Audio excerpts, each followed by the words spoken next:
菲尔兹数学科学研究院一直以来致力于推动科学数学的节约发展。Cycle 先生今天将为我们展示数学领域的最新突破和未来趋势。有请 Liz。I want to start by asking you to do something. It's a little experiment.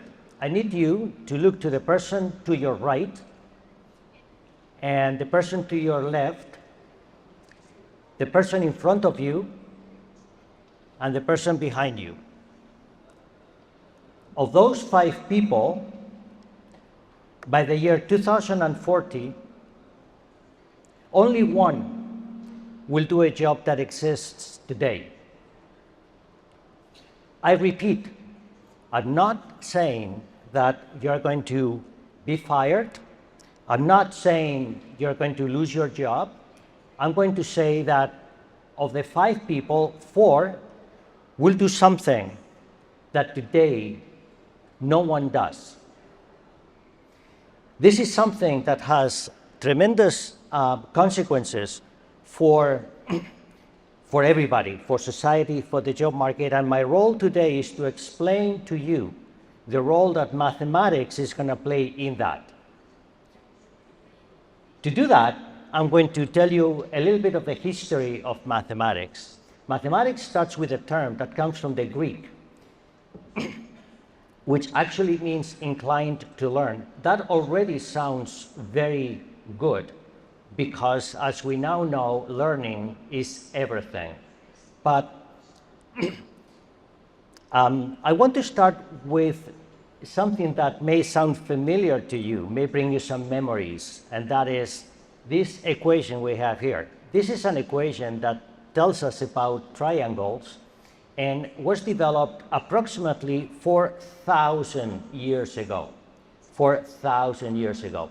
It is, in the Western world, is known as Pythagoras' theorem, after the Greek mathematician Pythagoras, but it was around for a lot longer than that. This is something that most children know. You know, maybe you forgot about it, but everybody knows about this. It's been with us for a very long time.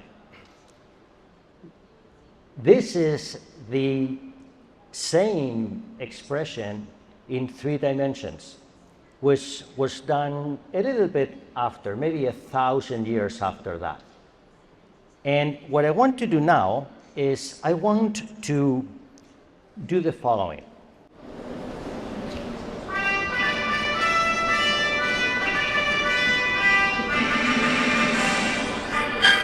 Is anybody surprised that my phone can play music? No, you all have phones that play music. And why is that? Well, it's because of this, which is the infinite dimensional version of that.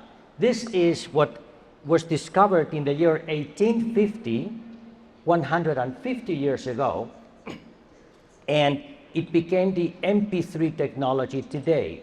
So I want to argue that the reason my phone can play music is because of something that was discovered 4,000 years ago. That is what mathematics is all about. And one of the people that was very good at this was Pythagoras. And not only this allows us to play music in our phones, it also helps us understand music. For example, I'm going to play something. Can you hear that? The people that know music, this is the square root of 2. And Pythagoras knew that the square root of 2 was a very bad number, which is resolved nicely with this. That sounds nice. All of that has to do with these equations we have here. Now, why is this relevant?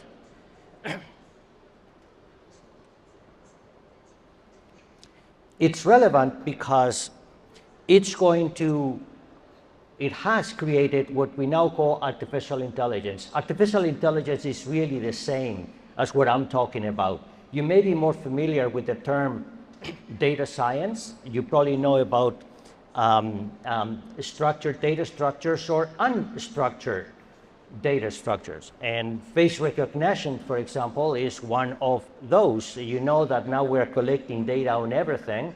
Our faces are everywhere. This is what data science is today. This is what mathematics is doing today. And very soon, the databases that we have that include faces are going to include other things, such as, for example, video. We're going to be able to collect video, and this is going to make our lives completely different. Now, perhaps we can understand what I told you earlier, which is that in 15 years, most of the jobs that will exist have not been invented yet.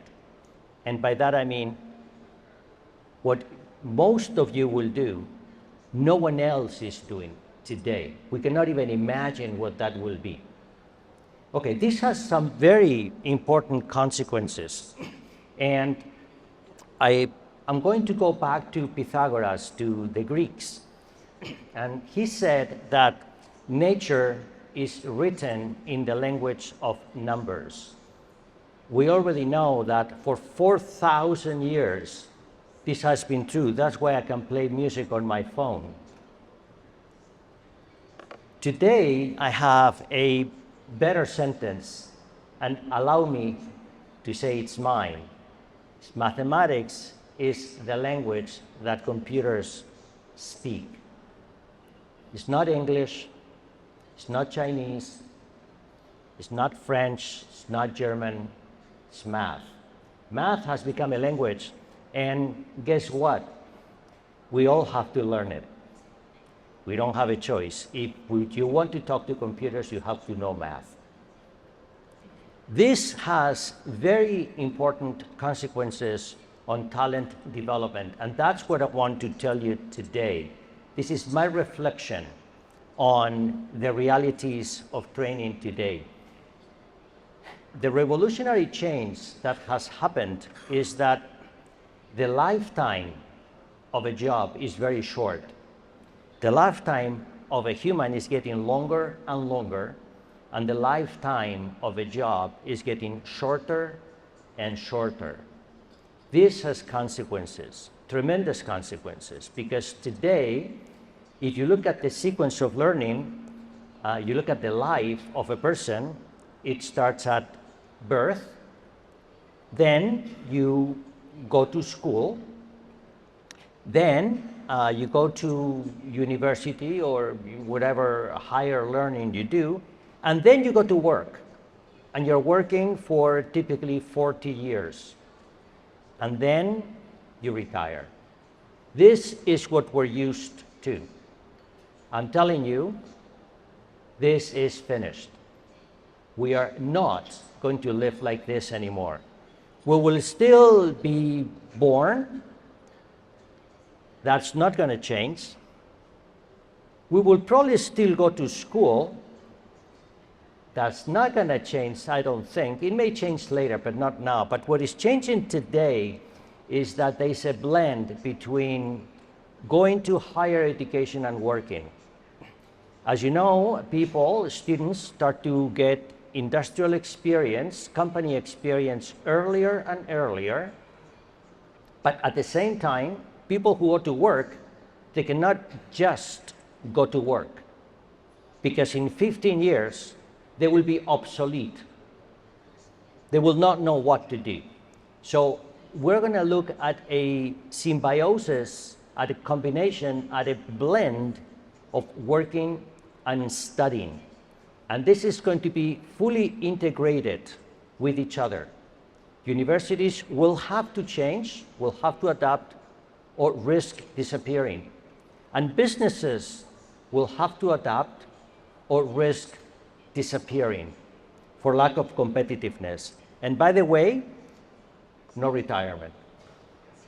And it is not that I'm saying that you're going to work until we die. That's not what I'm saying. Is that I'm saying that even after you retire, you will contribute to society in different ways that may not be working. That will be the topic of another talk. This is a fundamental change because we've all gone through this. Our children will go through this. Our grandchildren will go through something definitely like this. And this has today an expression into what it is that we actually do. I want to state that the challenges of the 21st century are going to be very different from the challenges of the 20th century. I have here in front of you the Sustainable Development Goals of the United Nations. These are objectives that 193 nations have said this is important. China said this is important. Canada said this is important. The United States, Spain, France, Germany, South Africa, Iran, Saudi Arabia, they all said this is important. So if this is important, this is going to mark what it is we're going to be doing. This is going to mark what we will learn, and this is going to mark what companies will do. This is the future of business. This is going to be the future of education. And that is going to have a very big impact on how we live. I want to argue, I know it's an oversimplification, the 20th century was a century marked by who's first.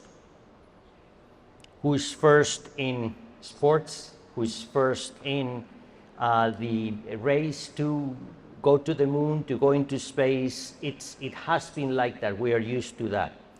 But I'm going to argue that the 21st century is all going to be about collaboration. Why? Because the challenges we have ahead of us are too complex.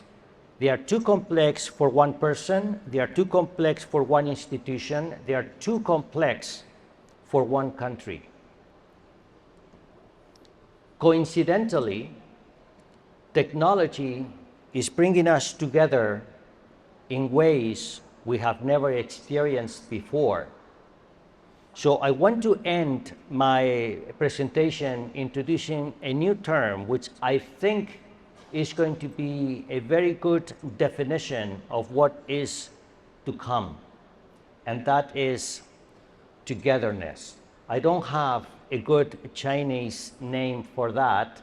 I'm not even sure this is a good English term for that. But I want to wrap up, I want to summarize what I've told you into the title of my talk. We are confronting new challenges. We have in front of us new business opportunities. The change in health, the change in innovation is making lives a lot longer, especially compared to professions and jobs. And education, which was viewed as something that you do when you're young, and then you work and you make money, is finished. That way of thinking is finished, especially in the part of our lives when we become somehow independent. Think of it, age 18. And for the rest of our lives, including retirement, we're going to be looking at a change of how we work, how we educate ourselves, and the problems that we work on, how companies collaborate with each other, how businesses are created to solve new problems, and the type of employees they will have if they want to stay relevant. Thank you very much. Thank you. Thank you. 谢谢三位先生精彩演讲，非常感谢。数学无形无界无处不在，这就是我们基础学科的魅力所在。那再次感谢分享，掌声再次送给 Cycle 先生，谢谢。